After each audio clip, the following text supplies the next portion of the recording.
আল্লাহ এবং আল্লাহর রাসূলের মুহিব্বিন, কালোজয়ী চিরন্তন পথের দিশা, মহাগ্রন্থ কোরআনে হাকিমের সাথে মোতাল্লিকিন, আমার প্রাণপ্রিয় দেশবাসী ভাইয়েরা, মুহতারামা পর্দার আড়ালের মা ও বোনেরা, আসসালামু আলাইকুম ওয়া রাহমাতুল্লাহ।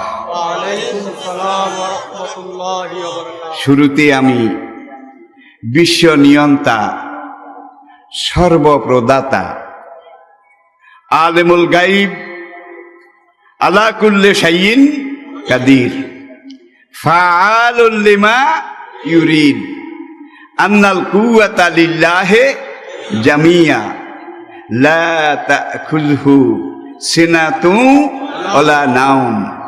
সেই মহান অব্যয়, অক্ষয়, চিরঞ্জীব, কালজয়ী, নিরঙ্কুশ ক্ষমতার একমাত্র মালিক রব্বুল আলামিনের বারেগাহে রহমতে হাজারো লাখ ও অনন্ত অযুত কোটি শুকরিয়া আদায় করছি, যিনি আজকে এই মুহূর্তে আমাদেরকে আপনাদেরই বিন্দু বিন্দু ঘাম, ফোঁটা ফোঁটা রক্তের বিনিময়ে গড়ে তোলা ঐতিহ্যবাহী কুমিল্লা শহরের তাহজিবুল উম্মাহ দাখিল মাদ্রাসা, হেফজখানা, তাহফিজুল কোরআন মাদ্রাসা, এই প্রতিষ্ঠানের সাহসী উদ্যোগ মাদ্রাসার বাৎসরিক মাহফিল উপলক্ষে আজকে তিনি আমাদেরকে এখানে উপস্থিত হওয়ার সৌভাগ্য দান করেছেন। আসার মতো মন, মনন, মানসিকতা এটা দান করেছেন। আসার মতো শারীরিক সক্ষমতা, যোগ্যতা, সেহেত, তন্দুরুস্তি যিনি দান করেছেন, তার দরবারে শুকরিয়া আদায় করা দরকার আছে কিনা? সবাই একবার কি শুকরিয়া আদায় করতে রাজি আছেন? তাহলে সকল প্রকার জড়তা, দুর্বলতা, সংকীর্ণতা, আবিলতা, হীনমন্যতা ঝেড়ে ফেলে সবাই ইমানের বলে বলিয়ান হয়ে জজবা, ইশক এবং মহব্বতের আমেজ মিশিয়ে সমস্বরে বুলন্দ আওয়াজে আকাশ বাতাস মুখরিত করে, নিজকে উজাড় করে, বিলীন করে, বজ্রনীনাদ কণ্ঠে, বীর বিক্রমে, সিংহ গর্জনে আওয়াজ তুলে একবার পড়ুন আলহামদুলিল্লাহ। আল্লাহ পাকের শুকরিয়া আদায় করা দরকার। না করলে চলে না, চলবে না, চলছে না, চলতেও পারে না। কেননা যেই মুখটা থেকে, যেই জবানটা দিয়ে এইমাত্র আমরা কালেমাত শুকর আলহামদুলিল্লাহ পড়লাম, এই মুখটা কার তৈরি? জিহ্বাটা কার বানানো?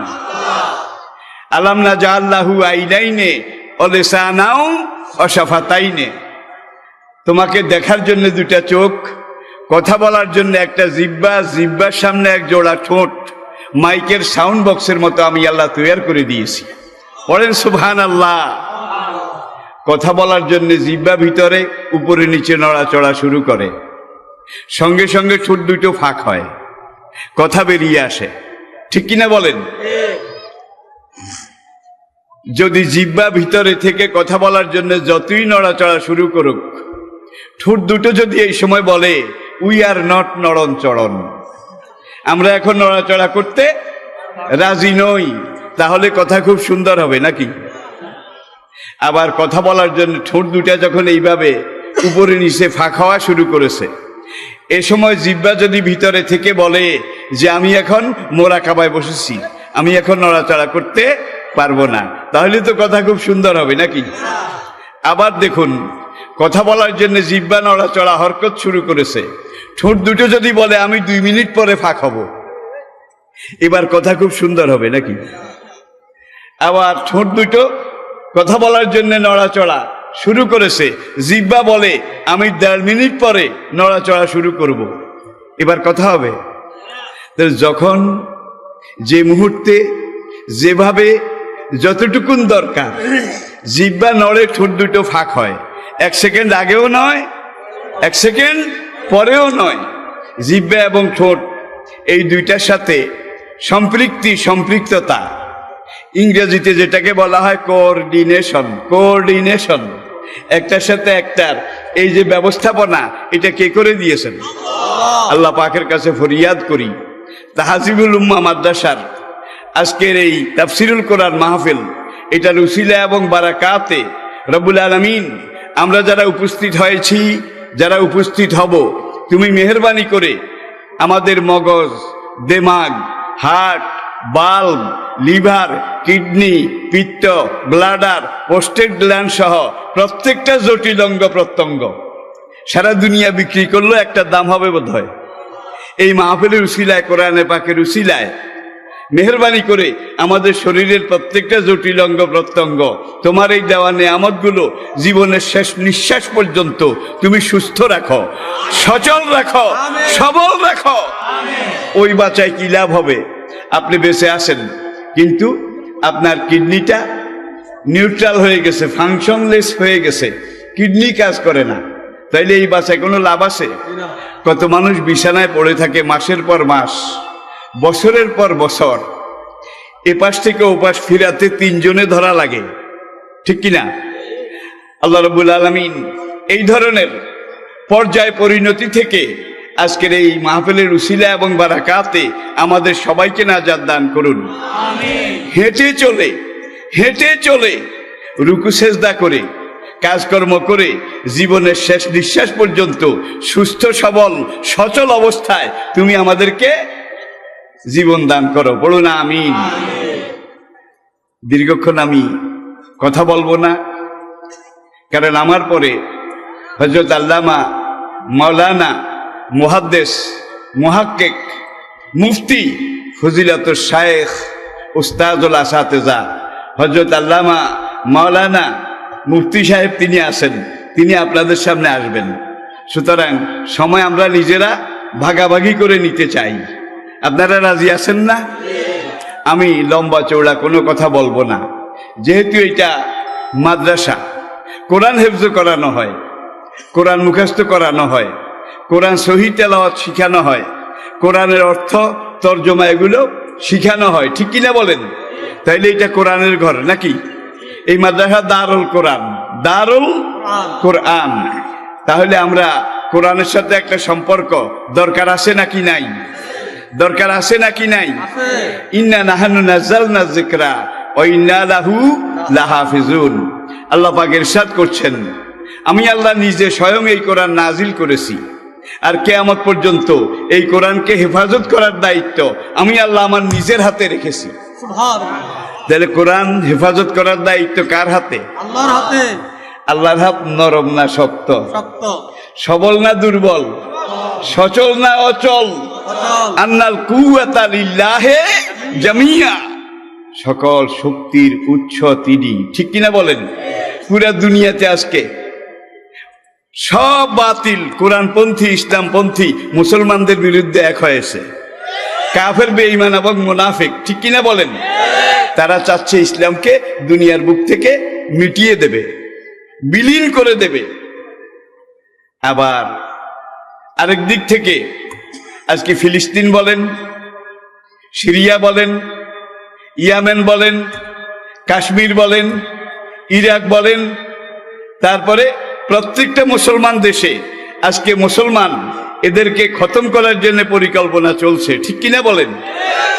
এই পরিকল্পনা শুধু আজ নয়, আজ থেকে আরো 50 বছর আগে এই পরিকল্পনা, এটার ভিত্তিতে তারা কাজ করে যাচ্ছে।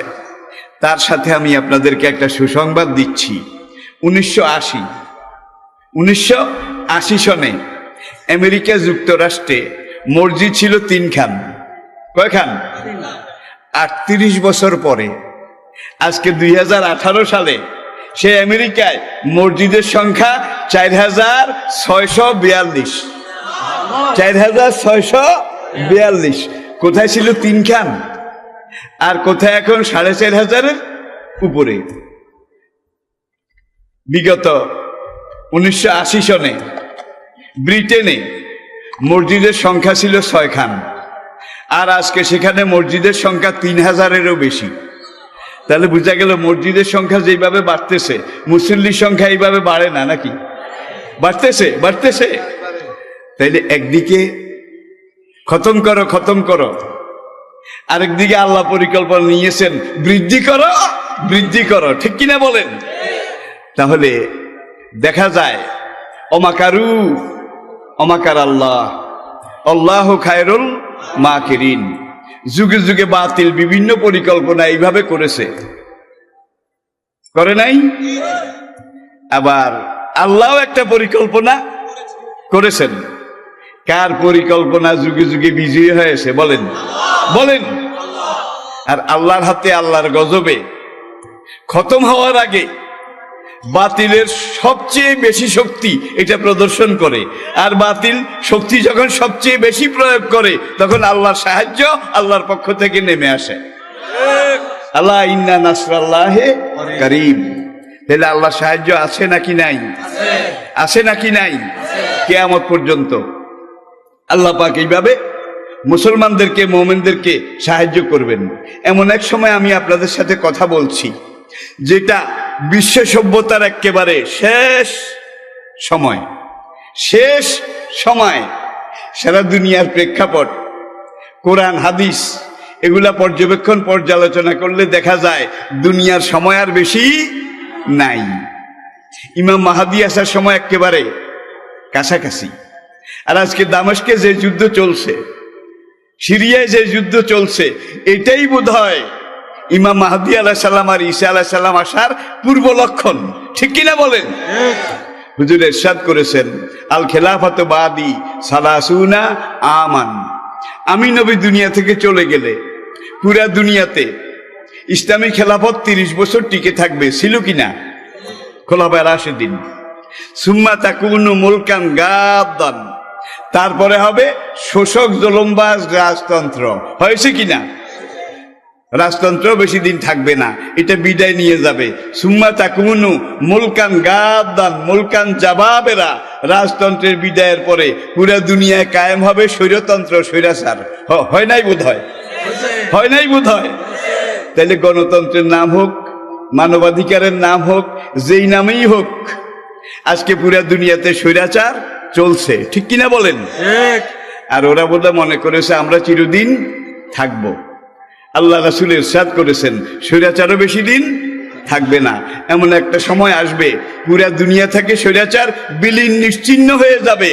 আর আল্লাহর এই জমিনে পুরা দুনিয়াতে পূর্ণাঙ্গ ইসলামী খেলাফত কায়েম হবে। এটাকে কেউ বাধা দিয়ে রাখতে পারবে না। নবীজির এই হাদিস কি আপনারা বিশ্বাস করেন? তাহলে নবীজির পরে খেলাফত 30 বছর গেছে, খেলাফতের পরে রাজতন্ত্র গেছে, রাজতন্ত্রের পরে এখন স্বৈরাচার। রাজতন্ত্রের নামে এখন দুনিয়াতে যেটা আছে আসলে এইটাও স্বৈরাচার। আর আমাদের ব্যাপারে, অন্যান্য দেশের ব্যাপারে আল্লাহর পরিকল্পনা এক ধরনের, আর কাবা যেখানে, আল্লাহর নবীর রওজায়ে মোবারক যেখানে, সেখানে আল্লাহর পরিকল্পনা এর চাইতে একটু অগ্রসর মান। সৌদি যুবরাজ যেটা শুরু করেছিল, মেয়েদেরকে মাঠে নামিয়েছে, খেলার ময়দানে নামিয়েছে, সিনেমা হল তৈরি করে সেখানে এই কাবার ইমাম তাকে জেলে নেওয়া হয়েছে, মসজিদে নববীর ইমাম তাকে জেলে নেওয়া হয়েছে। আজকে হাজার হাজার সৌদি আরবের উলামায়ে কেরাম তাদেরকে জেলে বন্দী করা হয়েছে। এই অবস্থাতে এখন সৌদি যুবরাজের ফাটা বাসের রেজাল্ট কিসে? ফাটা বাসের রেজাল্ট কেন বুঝেন? বুঝেন? বুঝেন? তাহলে সাকরাতুল মউত শুরু হয়েছে, জান কবজ হওয়ার অল্প বাকি আছে। সেখানে আল্লাহ যত তাড়াতাড়ি ধরা দিয়েছেন বাতিলকে, অন্যান্য জায়গায় কি এত তাড়াতাড়ি দেন নাই। যার জন্য আমাদেরকে আরো কিছুদিন হয়তো অপেক্ষা করতে হবে, আমল দুরুস্ত করতে হবে, আর দোয়া করতে হবে, ঠিক কিনা বলেন? তবে আল্লাহর কসম, আমার হায়াতের কসম, ইসলাম আসতেছে।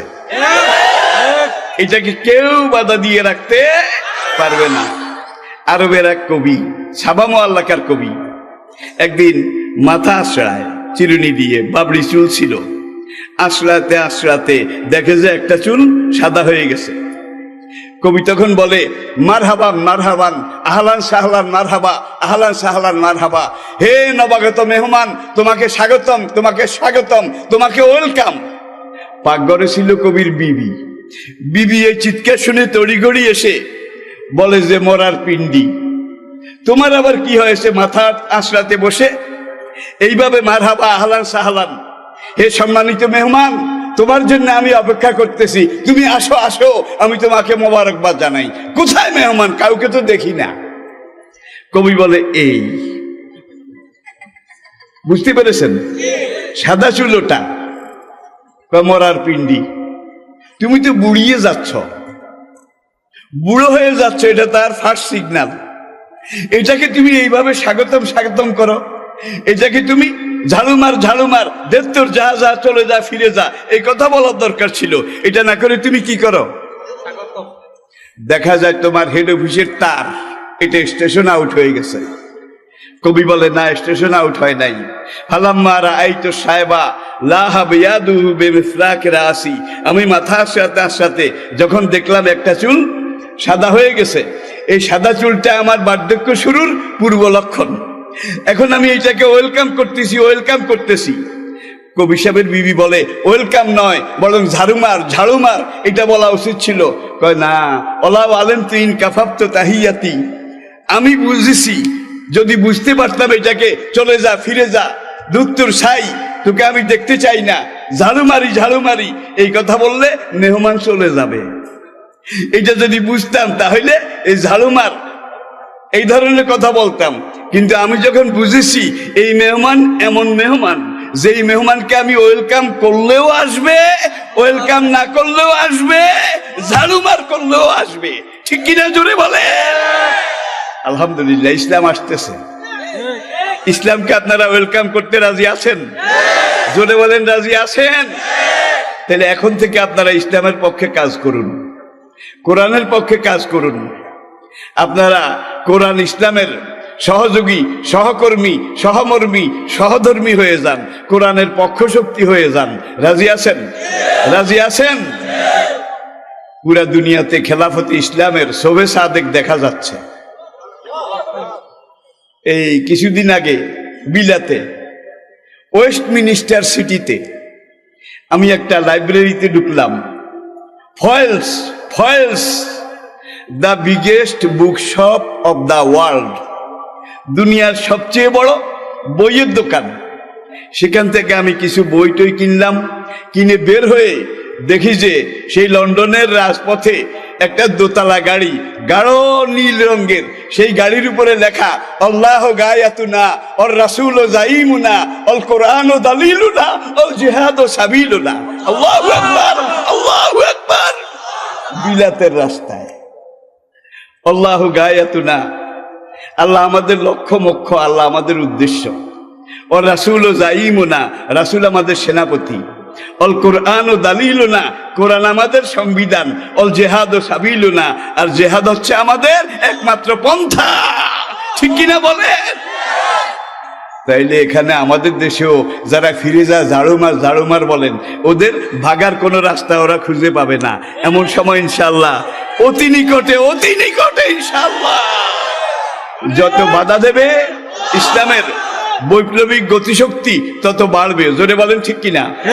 ইন্না নাহানু নাযালনা যিকরা, এই কোরআন আমি আল্লাহ নিজে নাজিল করেছি। ওয়া ইন্না লাহু লাহাফিজুন, আর কিয়ামত পর্যন্ত এই কোরআনকে হেফাজত করার দায়িত্ব আমি আল্লাহ আমার হাতে রেখেছি। তাইলে কোরআনকে হেফাজতের দায়িত্ব আল্লাহ নিজে নিয়েছেন। আল্লাহর হাত নরম না শক্ত, দুর্বল না মজবুত? আন্নাল কুওয়াতা লিল্লাহি জামিয়া, সকল শক্তির উৎস আল্লাহ।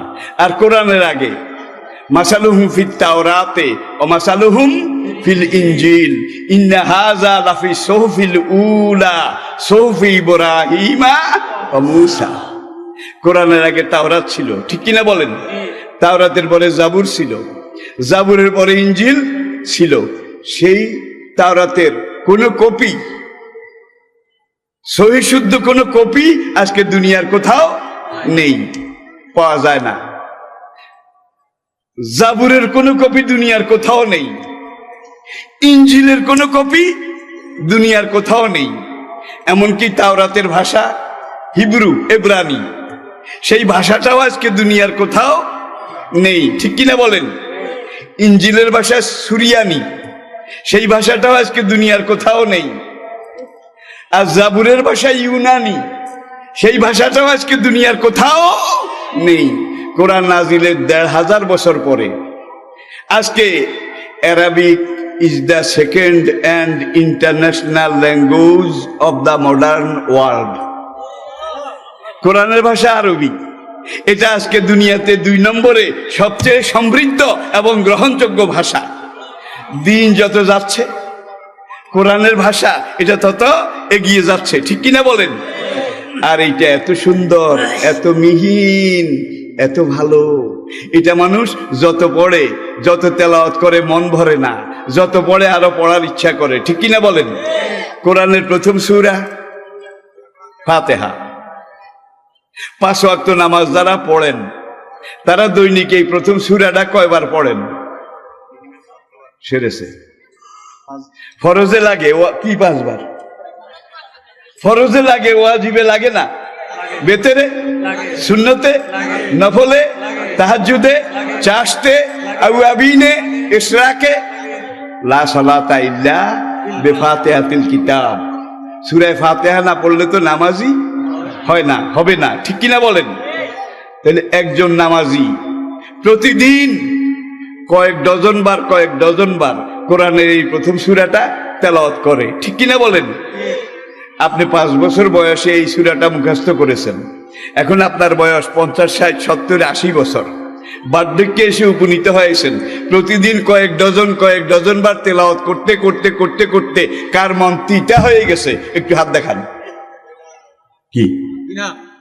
যিনি যত বেশি পড়েছেন, পড়ছেন, তার পড়ার আগ্রহ তত কমে গেছে, বেড়ে গেছে। তাহলে বুঝা এই একটা জিনিস যেটার এখনো বেইল আছে। কি নোয়াখালী কুমিল্লার পরিভাষা, এটার এখনো বেইল আছে, গ্রহণযোগ্যতা আছে। চির নতুন, চির অব্যয়, চির অক্ষয়, চির শাশ্বত, চির অম্লান, ঠিক কিনা বলেন?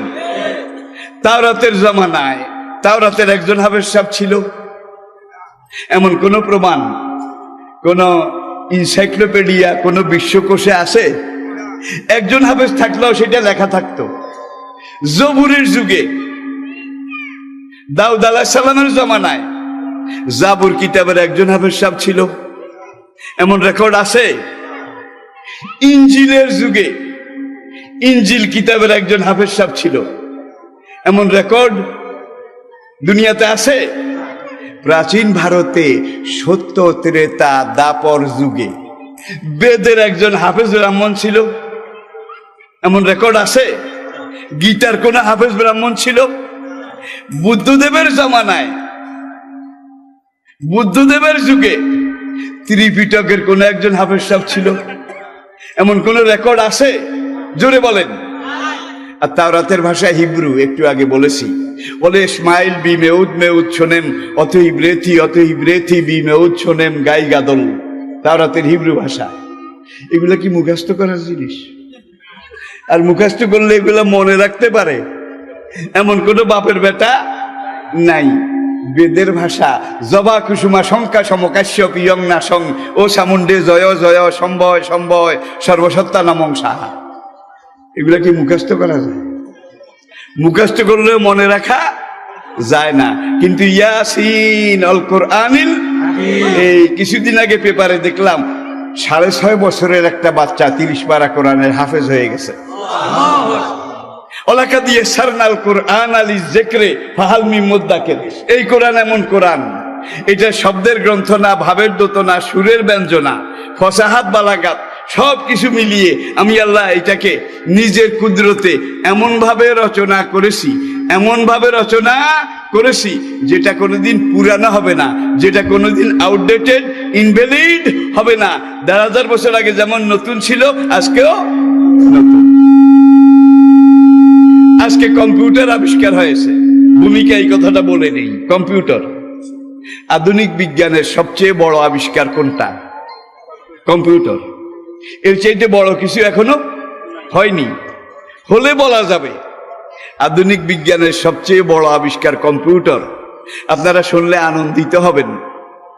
মিশরের শ্রেষ্ঠতম কম্পিউটার বিজ্ঞানী ডক্টর রাশাদ খলিফা, তিনি পুরা কোরআনকে কম্পিউটারাইজ করেছেন।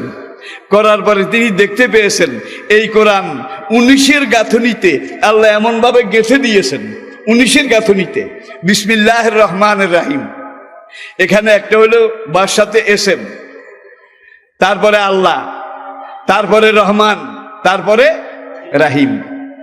এখানে যেই কয়েকটা অক্ষর আছে এগুলার যোগফল 19 দিয়ে ভাগ করলে মিলে যায়। এরপরে দেখা গেছে ইয়াসিন, হামিম, আলিফ লাম মিম, যে সূরা শুরুতে এই চিহ্নাক্ষরগুলো আছে হরফে মুকাত্তাত, সেই চিহ্নাক্ষরগুলো ওই সূরার মধ্যে যতবার আছে এটার যোগফল 19 দিয়ে ভাগ করলে মিলে যায়। 20 পারা কোরআনে আলিফ যত হাজার বার আছে আলিফের যোগফল 19 দিয়ে ভাগ করলে মিলে যায়। বা যত হাজার বার আছে বার যোগফল 19 দিয়ে ভাগ করলে মিলে যায়। এইভাবে ইয়া পর্যন্ত প্রত্যেকটা অক্ষরের সূরা সংখ্যা, আয়াত সংখ্যা, মুকাত্তায়াত সংখ্যা সব কিছু মিলিয়ে কোরআন 19-এর বিভাজনে বিভক্ত। ওয়ালাইহা 19। আরেকটা সূরার মধ্যে আল্লাহ পাক ইরশাদ করেছেন সর্বোপরি 19, তদুপরি 19। কেন আল্লাহ জানেন দুনিয়ার বান্দারা এমন এক যুগে কম্পিউটার আবিষ্কার করবে যেই কম্পিউটার আজকে কোরআনের কাছে সারেন্ডার করতে বাধ্য হয়েছে। কম্পিউটার বলে আমি কি কম্পিউটার, দেখা যায় আমার চাইতে বাবার বাবা তার বাবা, কোরআন সবচেয়ে বড় কম্পিউটার। সুবহানাল্লাহ। 30 পারা কোরআনে কাউমে লুতের কথা আল্লাহ পাক 13 জায়গায় উল্লেখ করেছেন। কত জায়গায়? ফি কাউমে লুত, মিন কাউমে লুত, ইলা কাউমে লুত, ইল্লা কাউমা লুত। যেখানে কওম সেখানে লুত, যেখানে কওম সেখানে লুত। লুত একমাত্র নবী যার নামের সাথে আল্লাহ কওম শব্দটাকে প্রত্যেকবার ব্যবহার করেছেন। 13 জায়গার 12 জায়গায় কওমে লুত, কওমে লুত, কওমে লুত। কিন্তু অন্যান্য নবী রাসূলের ব্যাপারে আল্লাহ এই ধরনের বচনভঙ্গি, কথনভঙ্গি ব্যবহার করেননি। ওয়াইলা আদিন আখাহুম হুদা, ওয়াইলা সামুদা আখাহুম সালেহা, ওয়াইলা মাদিয়ানা আখাহুম শুআয়বা। দেখা যায় নবীর নাম এক, কওমের নাম আরেক। লুত একমাত্র নবী যেখানে কওমে লুত, কওমে লুত, কওমে লুত। 13 জায়গার 12 জায়গায় কওমে লুত। এক জায়গায় আল্লাহ কওমে লুত না বলে বলেছেন ওয়াইখওয়ানো লুত। কি ওয়াইখওয়ানো লুত? কম্পিউটার এটাকে হিসাব করেছে কিরে, সব নবীর ব্যাপারে এক ধরনের কথনভঙ্গি আর লুতের ব্যাপারে আরেক ধরনের কথনভঙ্গি। এটার কারণ কি?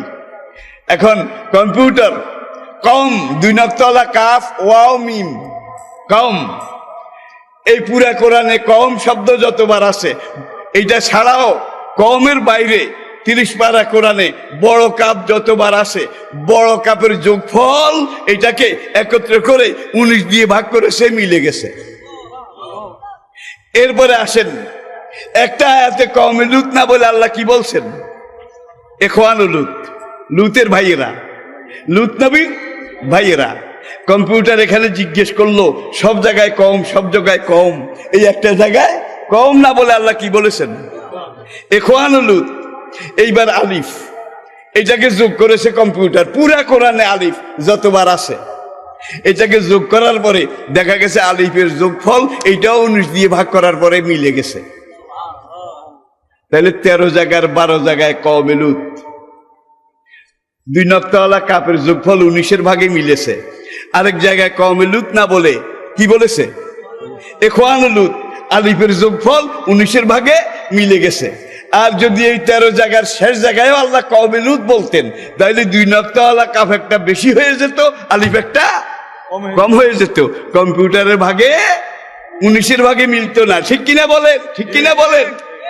তাহলে আজকে আধুনিক বিজ্ঞানের সবচেয়ে বড় আবিষ্কার ডক্টর রাশাদ খলিফা তিনি লিখেছেন সারা দুনিয়ার মানুষ আবহমান কাল ধরে যদি চেষ্টা করে 626 এটার সামনে যদি 120টা শূন্য যোগ করা হয়, 626-এর সামনে 120টা শূন্য পড়েন কি?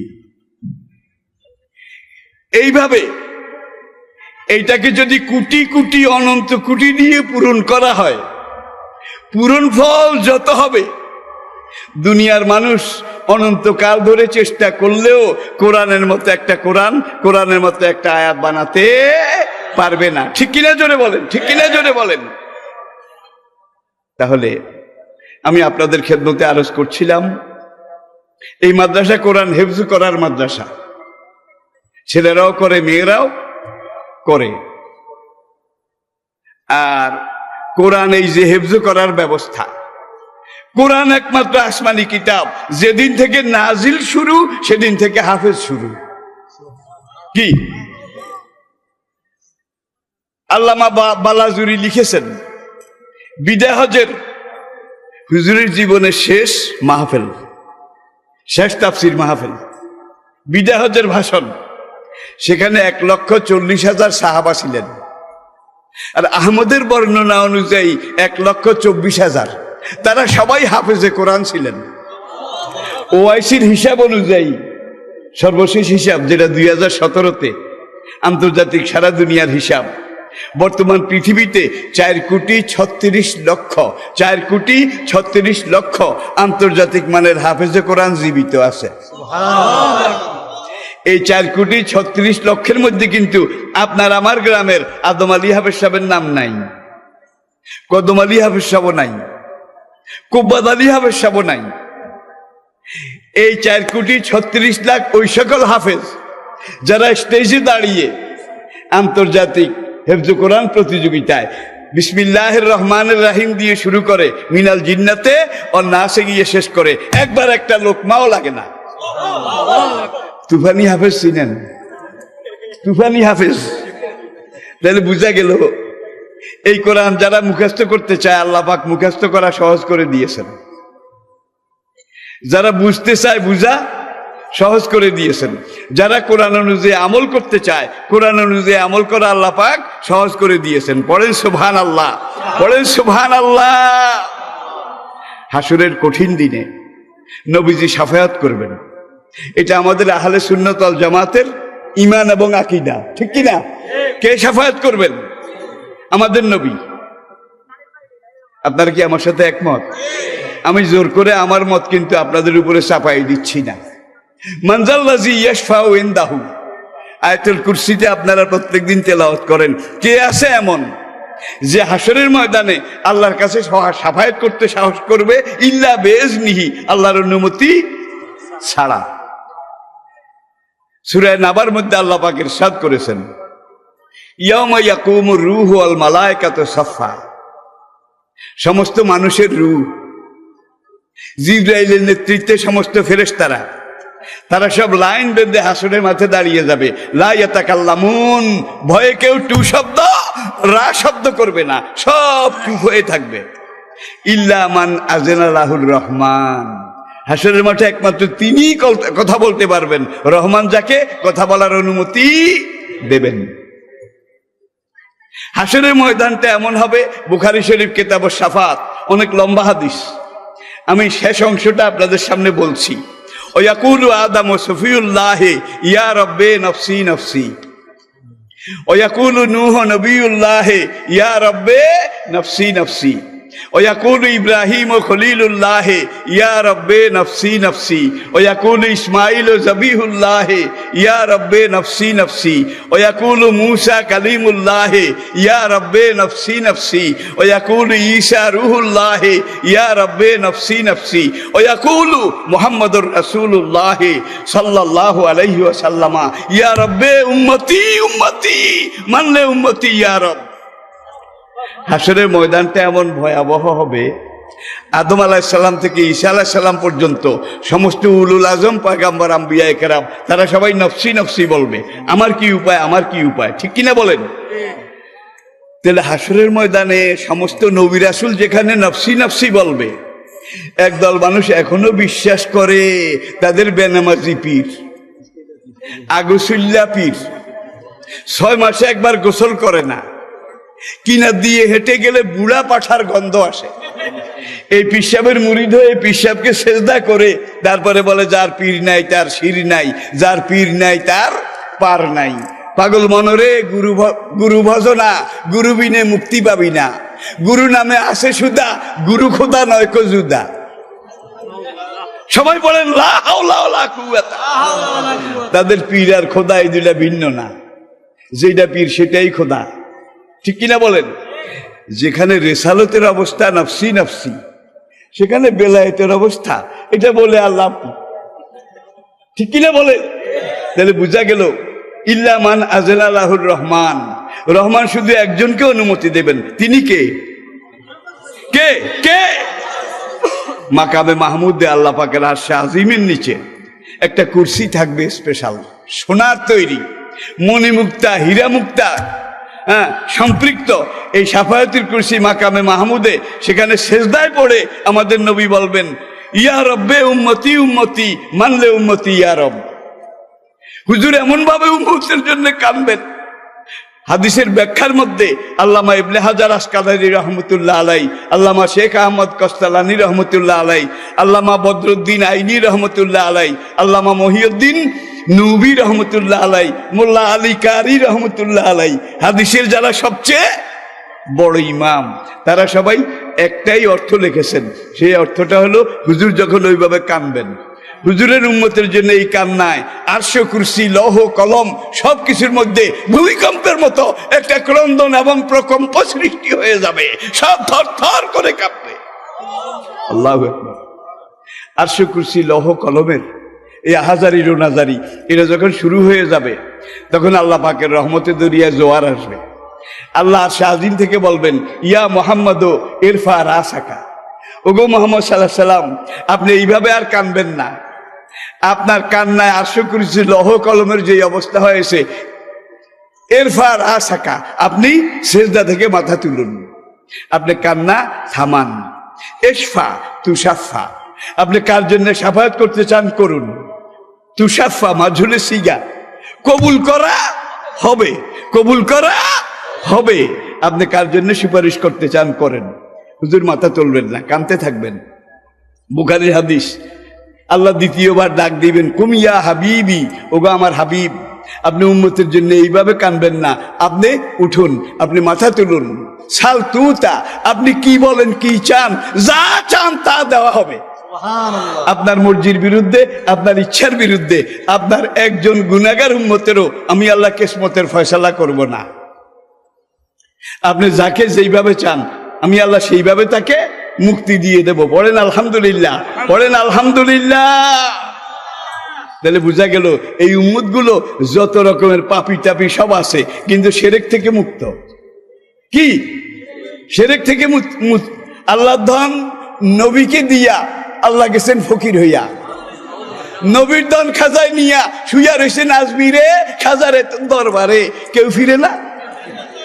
কি তাহলে খাজারে এক আল্লাহ বানাইছে, আরেকজনকে আরেক খোদা বানাইছে, ঠিক কিনা বলেন?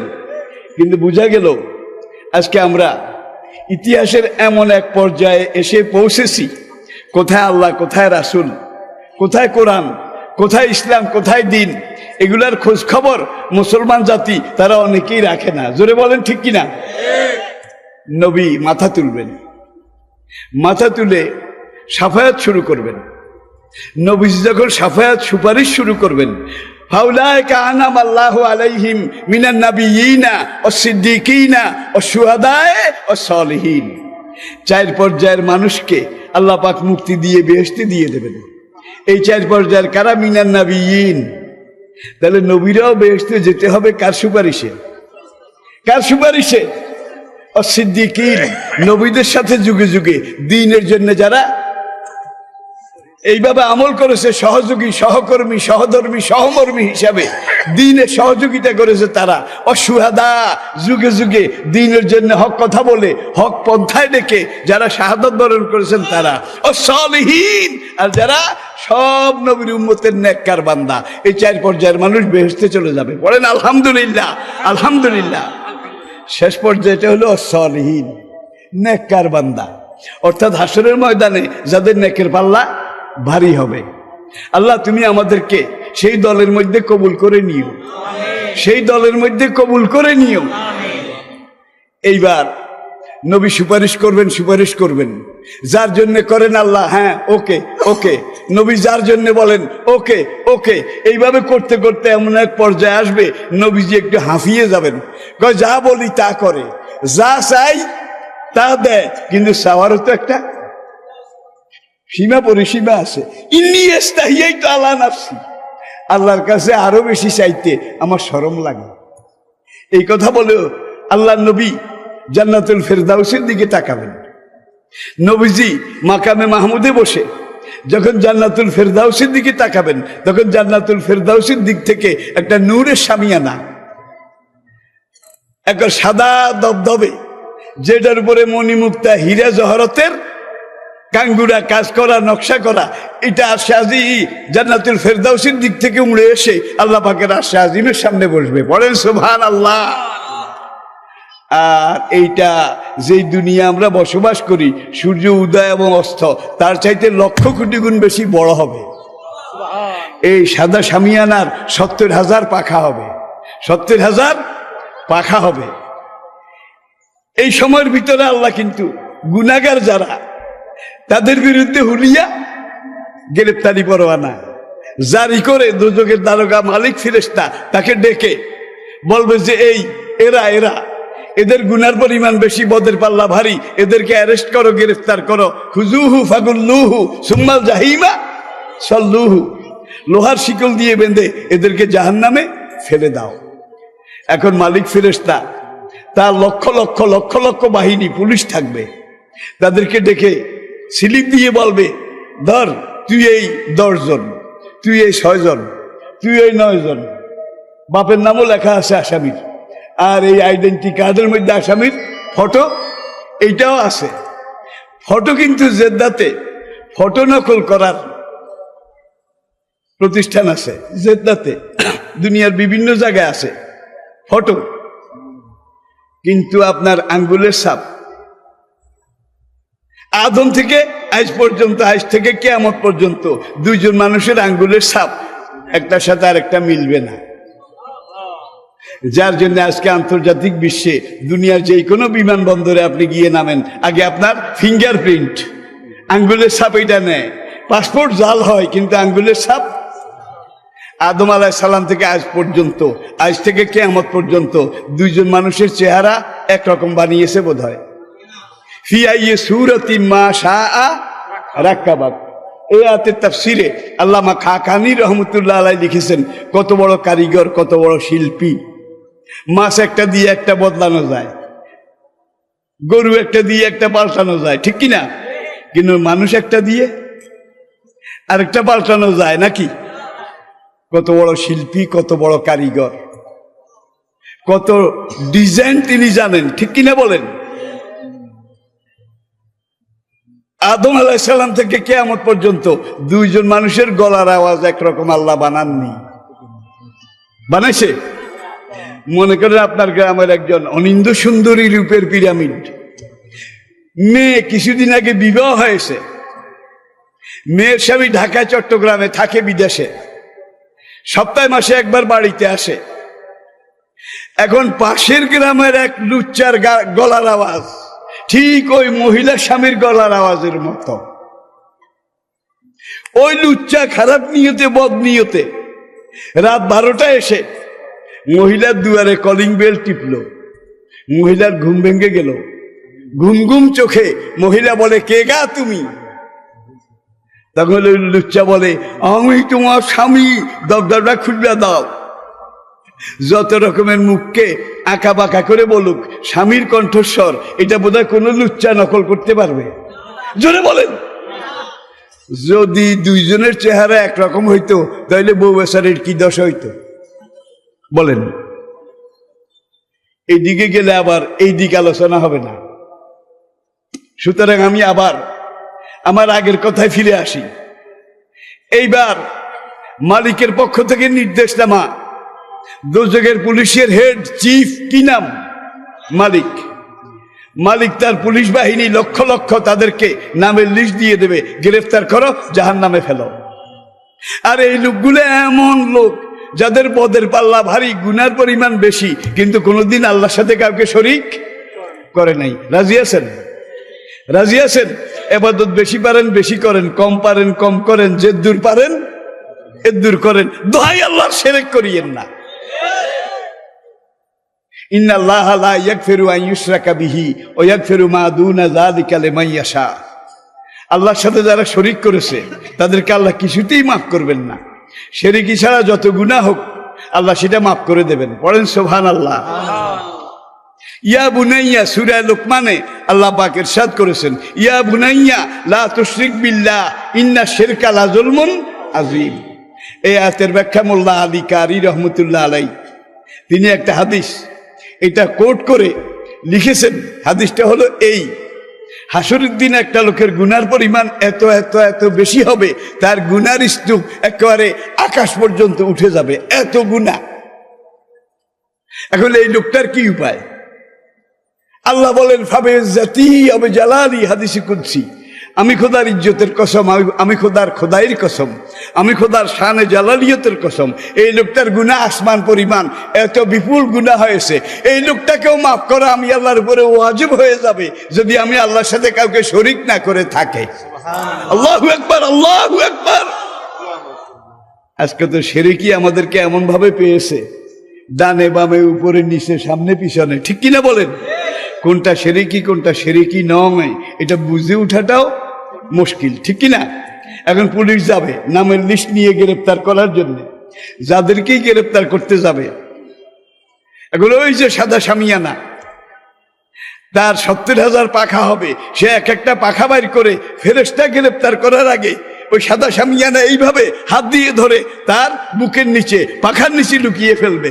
যাকে ফেরেশতা ধরতে যাবে তাকেই সাদা শামিয়ানা ধরে ধরে তার বুকের নিচে লুকিয়ে ফেলবে। আল্লাহু আকবার।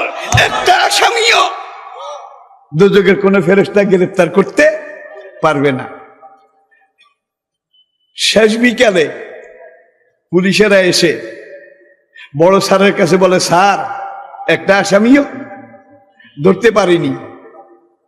এখন স্যার বলবে লেমাজা, হোয়াই নট, হোয়াই নট, কেন গ্রেপ্তার করতে পারোনি? ওই যে সাদা শামিয়ানা। আমার পুলিশ গ্রেপ্তার করার আগে আবার পুলিশের মধ্যে কিছু একরোখা তেরা পুলিশও আছে, ঠিক কিনা? ফেরেশতাদের মধ্যে এরকম আছে। এক ফেরেশতা আরেক ফেরেশতাকে বলবে যে একটা আসামিও ধরা পড়ে নাই, ধরতে পারলাম না, এখন বড় স্যারের কাছে কি জবাব দিবি? বড় স্যার তো বলবে তোরা ঠিক মতো ডিউটি করিসনি। ওই যে এত আসামি, সাদা শামিয়ানা তার পাখার নিচে লুকিয়েছে, আসামির পাও দেখা যায়, পাও ঠ্যাং দেখা যায়, তোরা এখানে দাঁড়া, আমি অন্তত একটা আসামির ঠ্যাং ধরে টেনে নিয়ে আসি। তাইলে মিছিল করে বড় স্যারের কাছে যাব যে স্যার সময় খুব খারাপ, একটা আসামিও ধরতে পারেনি, অনেক রিস্ক নিয়ে এই একটা হইলেও এনেছি, যাতে আপনি বিশ্বাস করেন যে আমরা চেষ্টা ত্রুটি করিনি। ফেরেশতা এগিয়ে যাবে, ওই ঠ্যাং দেয়া যায়, ওই আসামিকে ধরে টেনে আনবে আর কি শামিয়ানার নিচ থেকে। 40 কদম দূরে যখন ফেরেশতা পৌঁছবে, সাদা শামিয়ানা তার একটা পাখা দিয়ে এত জোরে ঝাপটা মারবে, এক ঝাপটায় ওই ফেরেশতা 40 দিনের রাস্তার মাথায় গিয়ে দড়াম করে পড়বে, বাকি ফেরেশতারা দিবে দৌড়। বাবারে বাবা, মোস্ট ডেঞ্জারাস, মোস্ট ডেঞ্জারাস, খবরদার ওর কাছে যাস না, জানে মেরে ফেলবে। এখন বেচারারা গিয়ে বড় স্যারের কাছে সাদা কাগজ জমা দেবে, আসামি কই, একটাও ধরা পড়ে নাই, আমি এখন কি করব? এখন মালিক ফেরেশতা আল্লাহর কাছে গিয়ে বলবে যে রব্বুল আলামিন, তুমি যে গ্রেপ্তারি পরোয়ানা হুডিয়ানামা যে লিস্ট দিয়েছিলে এই লিস্ট নাও। আল্লাহ দেখে বলবেন আসামি কোথায়? একটাও ধরা পড়ে নাই। কোথায় গেছে? ওই সাদা শামিয়ানার নিচে। আমার ফেরেশতা ধরার আগে সাদা শামিয়ানা সবগুলোকে ধরে ধরে নিজের পাখার নিচে লুকিয়ে ফেলেছে। বলেন আলহামদুলিল্লাহ। এরা হয়তো আমাদের মতো মুসলমান হবে আর কি, আমার যেটা ধারণা, হয়তো বা আমাদের মতো নামাজ রোজা এগুলো করেছে, আবার ডাইনে বামে সেগুলোও করেছে, যার জন্য ওদের নেকির চাইতে বদি হামাইয়ামাল মিসকালা জাররাতিন খায়রাইয়ারা জাররাতিন শাররাইয়ারা। এই আয়াতে বোঝা যায় একদম তীর অত্তি যদি পাপ করে সেটা শাস্তিও পাওয়া লাগবে, নেক করলে সেটার পুরস্কার দেওয়া হবে, ঠিক কিনা বলেন? এখন আল্লাহ বলবে আসামি কোথায়? রব্বুল আলামিন একটাও ধরা পড়ে নাই। আরো আমার পুলিশ মরতে বসেছিল, যেইভাবে ধাক্কা দিছে জিনিসটা বড় শক্তিশালী। আল্লাহ এইবার ওই সাদা সামিয়ানাকে জিজ্ঞেস করবেন, মানান্তা ইয়া হাজা, কে তুমি হে সাদা সামিয়ানা, কি তোমার পরিচয়? সাদা সামিয়ানা বলবে, আনা কোরআনুল কারীম, আমি এই লোকগুলার কোরআন, আমি এই লোকগুলার কোরআন। আল্লাহ বলবেন, তুমি এখানে কি উদ্দেশ্যে এসেছো? দুনিয়ার বিভিন্ন জায়গায় আমাকে নিয়ে যখন তামাশা, আমাকে নিয়ে যখন টিটকারি, আমাকে নিয়ে যখন এই এই এই মন্তব্য করেছিল, আমার বিরুদ্ধে কথা বলেছিল, কাজ করেছিল, তখন এরা লাঠি নিয়ে সোটা নিয়ে, তখন এরা জীবন বাজি রেখে আমি কোরআনের পক্ষে মিছিল করেছে, আমি কোরআনের পক্ষে মিটিং করেছে, যে আল কোরআনের আলো ঘরে ঘরে জালো, কোরআন ছাড়া অন্য কিছু মানি না, মানবো না। দুনিয়াতে আমার দুঃসাহসের সময়, দুনিয়াতে আমার দুরবস্থার সময়, আমার দুরবস্থার সময় এরা আমার পক্ষে মিছিল করেছে, আমার জন্য জীবন দেওয়ার জন্য রাস্কিম নড়লেও হুকুম নড়ে না। ওমান আসদাকু মিনাল্লাহি কিলা, এখন আমি তো রায় দিয়ে ফেলেছি, সুতরাং তাদেরকে একবারের জন্য হলেও জাহান্নামে যাওয়া লাগবে। কোরআন বলবে যাওয়া লাগবে, সেটাও বুঝি না, যাওয়া না লাগবে সেটাও বুঝি না। আমার কথা একখান, সেটা হলো দুনিয়াতে যারা আমার পক্ষে ছিল, আখেরাতে আমি কোরআন তাদের পক্ষ হয়ে এসেছি। যেগুলাকে পাখার নিচে ঢুকিয়েছি, লক্ষ লক্ষ লক্ষ লক্ষ কোটি কোটি অনন্ত কোটি কোরআনের আশেক, কোরআনের প্রেমিক। আল্লাহ এবার বলবেন, তাইলে একটা কাজ করো, তুমি ওদেরকে পাখার নিচ থেকে বের করে পুলিশের হাতে হ্যান্ড ওভার করো। আমি আল্লাহ ওয়াদা করলাম তাদেরকে জাহান্নামে শুধু একটা ডুবানি দেব, তাহলে আমার রায়ও থাকলো, তোমার আবদারও রক্ষা হইল। কোরআন আর্গুমেন্ট পেশ করবে, হাদিসটা হইল আল কোরআন হুজ্জাতুন লাকা আও আলাইকা। হাসরের কঠিন ময়দানে এই কোরআন হয় তোমার পক্ষের উকিল হবে, নয় তোমার বিপক্ষের উকিল হবে। এই মাহফিলের উসিলায় আল্লাহ কোরআনকে আমাদের পক্ষের উকিল বানিয়ে দেন, আমিন। এটা আপনারা সবাই চান, সবাই চান, সবাই চান। তাহলে কোরআন শিক্ষার, কোরআন হেফজ করার মাদ্রাসা, এটার সাথে সম্পর্ক গড়া দরকার আছে নাকি নাই? দরকার আছে নাকি নাই? হাসরের ময়দানে কোরআন বলবে যে এখানে যে এই মাদ্রাসা তাহজিবুল উম্মাহ কোরআন হেফজ করাইতো, কোরআন শিখাইতো, সেখানে এরা টাকা দিয়েছে, পয়সা দিয়েছে, সহযোগিতা করেছে। যারা এইভাবে আমি কোরআনের বিভিন্নভাবে বিভিন্ন জায়গায় সহযোগিতা করেছে, তারা আমার পক্ষের শক্তি, তাদেরকে আমি পাখার নিচে লুকিয়েছি, একজনকেও আমি পাখার ভিতর থেকে বের করব না। আল্লাহ বলেন, তাহলে একটা কাজ করো, পুলিশের হাতে দিয়ে দাও, জাহান্নামের উপর দিয়ে নেব, একবারে ভিতরে ফেলবো না, যাতে করে অন্তত একটু হইলেও জাহান্নামের তাপ আঁচ ওদের গায়ে লাগে। তাইলে আমার কথাও থাকলো, তোমার আবদারও রইল।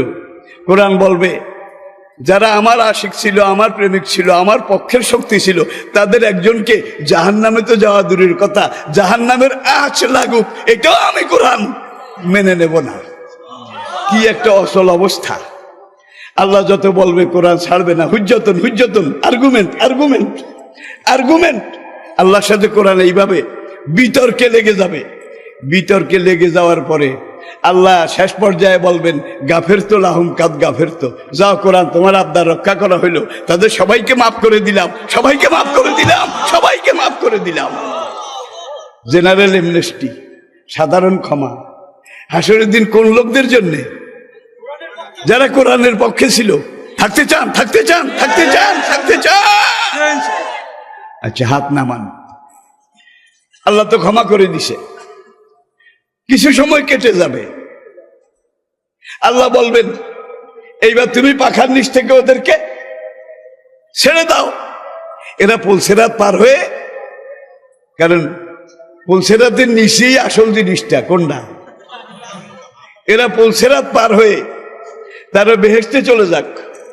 কোরআন বলবে, জুতা নাই, খড়ম নাই, গাড়ি ভাড়াও নাই, সব খালি আব্দুল্লাহ, আমলের পুঁজিও নাই। আর যেই সাঁকো তুমি দিছ, এই সাঁকো পার হয়ে যে বেহেশতে যাবে, এমন অবস্থা একজনেরও নাই, পথ খরচ একজনেরও নাই, যমুনার ওই পারে। গাড়ি ভাড়া যাদের থাকে না এদেরকে বলা হয় মফিজ। বোধহয় আপনারা অনেকে শুনতে পেয়েছেন মফিজ। মফিজ বাসের কন্ট্রাক্টর বলে খবরদার কোনো মফিজ গাড়িতে উঠবেন না। সৌদি আরবে বলে হলুস মাফি, রিক্ত নিঃস্ব বিলাস বিলাস। এইবার কোরআন এইভাবে পাখার নিচে নিয়ে লুকিয়ে বসে থাকবে। আল্লাহ যতভাবে বলবেন হবে না, হবে না। আল্লাহ মাফ করে দিছে, একটাও এই সাঁকো পার হইতে পারবে না। গেসাং গেসাং কাটবে আর পড়বে, কাটবে আর পড়বে, একটাও যেতে পারবে না। যেতেই যখন পারবে না, তুমি মাফ করে লাভ কি? রব্বুল আলামিন তোমার ক্ষমা তুমি ফিরিয়ে নাও। দেখছেন কারবার? আল্লাহর সাথে কি আর্গুমেন্ট, কি বিতর্ক। আল্লাহ রহমতের হাসি হেসে বলবেন, ওরে বেটা, দিয়া জিনিস শিয়ালতে ফিরিয়ে নেয় না। আমি তো এদেরকে ক্ষমা করে দিছি, আর ক্ষমা ফিরিয়ে দেব, এটা আমি আল্লাহর শানে কিছুতে হতে পারে না। কোরআন বলে আমিও আমার পাখার নিচ থেকে একটাকেও ছাড়বো না। অনেকক্ষণ কেটে যাবে, কেটে যাওয়ার পরে এবার কোরআন আল্লাহকে বলবে, রব্বুল আলামিন এত কিছু ক্ষমা করলে, মাফ করলে, একটা জিনিস তুমি বলো 1 2 3, 1 2 3। আল্লাহকে শিখিয়ে দেবে। আল্লাহ রহমতের হাসি হেসে বলবেন, ফালামরু কাযালিক, ফালামরু কাযালিক, ফালামরু কাযালিক। যা কইলাম 1 2 3, 1 2 3।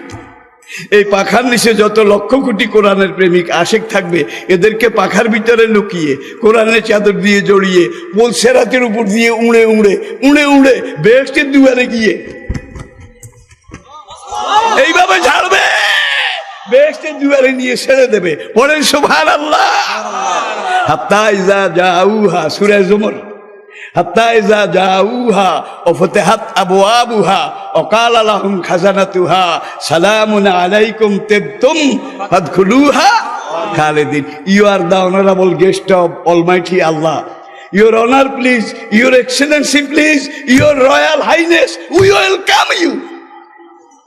সালামুন আলাইকুম তিবতুম ফাদখুলুহা খালিদিন। এবার রেদওয়ানের ফেরেশতা বাহিনী তারা এসে বলে, স্যার বেয়াদবি মাফ করেন, ডোন্ট মাইন্ড প্লিজ, আপনার আমলনামা, আপনার আইডেন্টি কার্ডটা দেন। এখন এই লোক জবাব দেবে, কোনো আইডেন্টি কার্ড, কোনো আমলনামা কিচ্ছু নাই, আপনার গেট পাসটা দেন। No gate pass, but I am through pass. বাইরে গেট পাস টাস কিছু নাই, ডাইরেক্ট আইসি। এইবার বেহেশতের ফেরেশতারা বলবে, আগে যারা এসেছিল তারা তো সিট নম্বর, বিল্ডিং নম্বর, হোল্ডিং নম্বর এগুলা নিয়ে এসেছে, কিন্তু এইবার যারা আইসে সব খালি আব্দুল্লাহ, একজনেরও কিছু নাই। এবার রেদওয়ান আল্লাহর কাছে ফরিয়াদ করবে, রাব্বুল আলামিন এমন মেহমান পাঠাইছ, একজনেরও আইডেন্টিটি নাই, একজনেরও কি আইডেন্টিটি নাই, seat number, holding number, building number কিচ্ছু নাই। আল্লাহ রেদওয়ানকে ধমক দিবেন, কাফিয়া মালায়েকাতি, এই রেদওয়ান চুপ, এরা আমার রাজকীয় মেহমান, অনারেবল গেস্ট অফ অলমাইটি আল্লাহ, এরা আমার রাজকীয় মেহমান। এখন এদের সামনে তুমি যদি কো এটা নাই সেটা নাই, তাহলে মেহমানের প্রেস্টিজ ইস্যু। এইভাবে খবরদার কথাটা বলিও না। এবার রেদওয়ান বলে, রাব্বুল আলামিন তাহলে আমি কিভাবে সেটেল লাভ করব? আল্লাহ বলবেন, রেদওয়ান তুই জানিস না, ইন্নামা আমরুহু ইজা আরাদা শাইয়ান আইয়াকুলা লাহু কুন। আমি কুন বললে সব হয়। আল্লাহ কুন বলবেন, কুন। কুন বলার সঙ্গে সঙ্গে এখানে যত কোটি, অনন্ত কোটি, কোটি কোটি কোটি কোটি এই সাদা সামিয়ানার নিচে করে এখানে আসবে, এতগুলা বেহেশত আল্লাহ তৈয়ার হয়ে যাবে। কুনের সাথে এতগুলা বেহেশত, ইয়াকুত জমরুদ পাথরের বালাখানা, মেসলুহা কামেসলে হাজিহির দুনিয়া, তাই নে, যার এক একটা বালাখানা এই দুনিয়ার দুইটা দুনিয়ার সমান হবে। আল্লাহু আকবার। এখন রেদওয়ান বলবে, রব্বুল আলামিন এই যে বিরাট ময়দানকে ময়দান, ময়দানকে ময়দান, ইয়াকুত জমরুদ পাথরের নতুন বিল্ডিং তৈয়ার হয়ে গেছে, কিন্তু বিল্ডিং একটাতেও নম্বর নাই।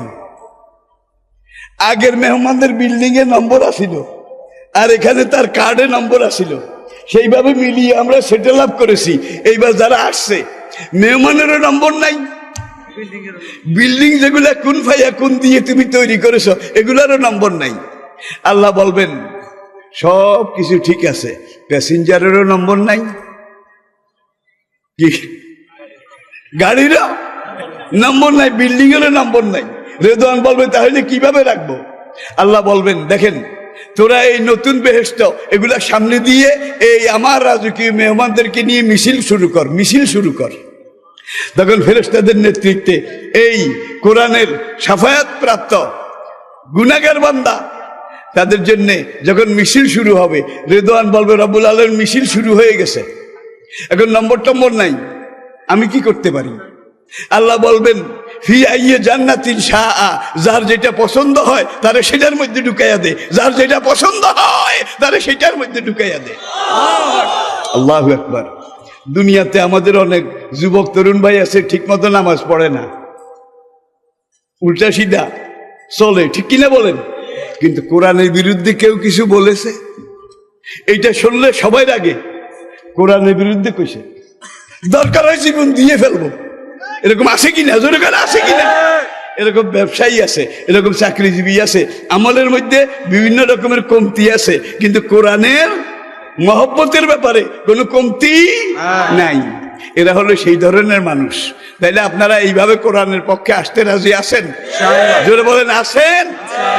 বয়তুল মুকাররম কেন্দ্রীয় মসজিদে কয়েক বছর আগে, ঈদের আগে রোজার শেষ, আমি ওই যে এই বুনা টুপি, আমার জীবনে এই বিলাতে গেল এইটা, আমেরিকায় গেল এইটা, কুমিল্লা আসলো এইটা, গ্রামের মসজিদে নামাজ পড়তে যাই এইটা।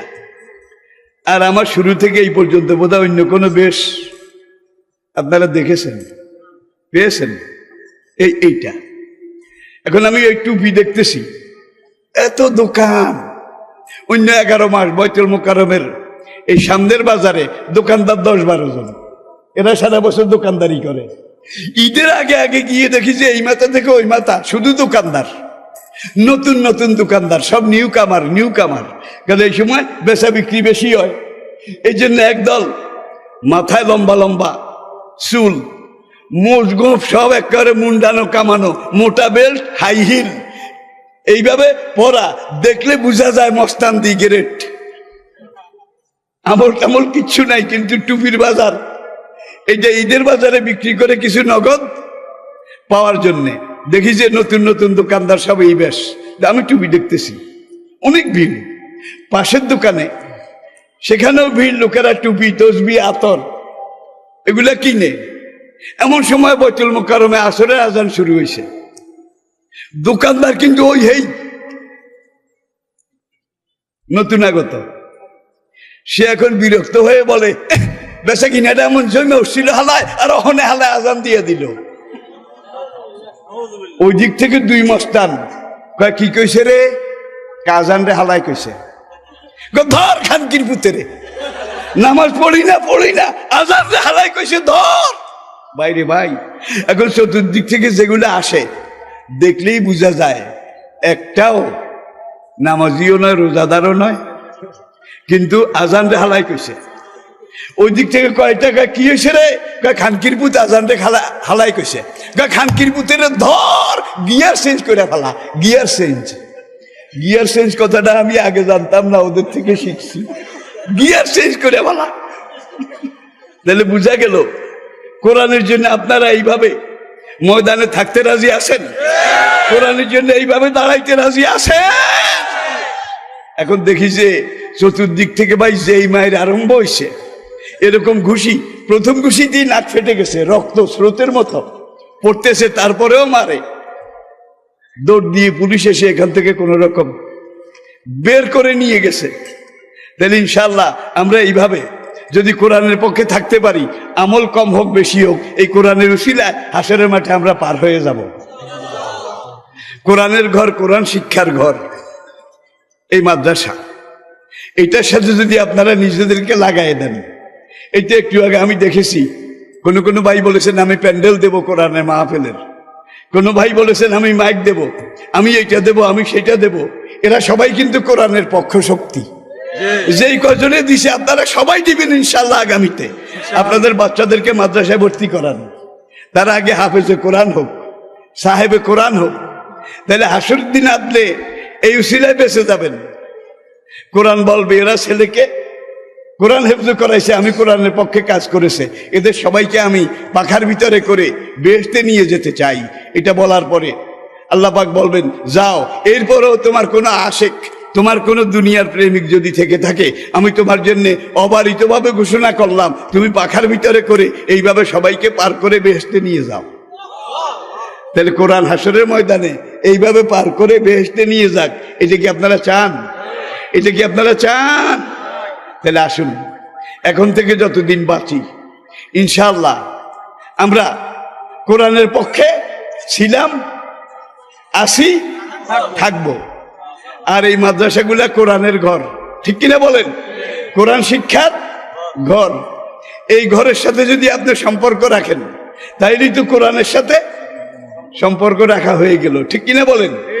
পরিশেষে ওই মুফতি সাহেব আসছে, পরিশেষে যেই কথাটা বলে আমি আমার কথা শেষ করতে চাই, বিগত শতাব্দীর শ্রেষ্ঠ দার্শনিক বার্ট্রান্ড রাসেল বিলাতের হাউস অব কমন্সে তিনি একটা বক্তৃতা করেছিলেন নবীজির সিরতের উপরে। বার্ট্রান্ড রাসেল বক্তৃতার পরে যখন প্রশ্নোত্তর করা হলো, তাকে জিজ্ঞেস করা হলো, হে বিশ্বসেরা দার্শনিক, দুনিয়ার কোথাও আজকে শান্তি নাই, মারামারি, চুরি ডাকাতি, খুন, হত্যা, রাহাজানি এইভাবে চলছে, রাজায় রাজায়, দেশে দেশে, মানুষে মানুষে যেই খুন খারাপি চলছে, এইটা থেকে দুনিয়ার মানুষকে কি বাঁচানো যাবে না?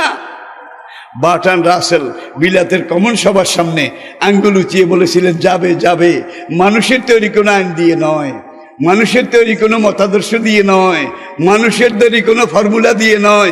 Go back to the universal book and the universal prophet. যদি বাঁচতে হয়, অশান্তি দূর করে শান্তি ফিরিয়ে আনতে হয়, তাহলে তোমরা বিশ্বগ্রন্থ কোরআনের কাছে ফিরে যাও, অ্যান্ড ইউনিভার্সাল প্রফেট এবং বিশ্বনবী মুহাম্মদ সাল্লাল্লাহু আলাইহি ওয়াসাল্লামের দিকে ফিরে যাও। তাহলে আজকে দুনিয়ার এত রকমের বিরোধিতা, এত কিছুর পরেও মুসলমানের সংখ্যা কমছে না বাড়ছে? কমছে না বাড়ছে? আল্লাহর রহমতে জ্যামিতিক হারে বাড়তেছে, গণিতিক না, জ্যামিতিক হারে বাড়তেছে। আর এইভাবে যদি বাড়তে থাকে, এমন এক সময় আসবে পুরো দুনিয়াতে সাহেবে কোরআন, কোরআনের প্রেমিক ছাড়া অন্য কোনো মানুষ খুঁজে পাওয়া যাবে না। আল্লাহ পাক হাসরের কঠিন ময়দানে, কবর, হাসর, পুলসেরাত, মিজানে, প্রত্যেকটা থানায়, প্রত্যেকটা চেকপোস্টে, প্রত্যেকটা ঘাটিতে আমাদেরকে কোরআনের আশেক, কোরআনের প্রেমিক হিসাবে আল্লাহ পাক কবুল করে নিন। আর আমরা যেন জীবনের শেষ মুহূর্ত পর্যন্ত এই কোরআনকে বুকে নিয়ে, কোরআনকে সঙ্গে নিয়ে, কোরআনকে পড়ে বুঝে, কোরআন অনুযায়ী আমল করে আমরা যেন দুনিয়া থেকে যেতে পারি, এই তৌফিক, সৌভাগ্য আল্লাহ পাক আমাদের সবাইকে দান করুন। ওমা আলাইনা ইল্লা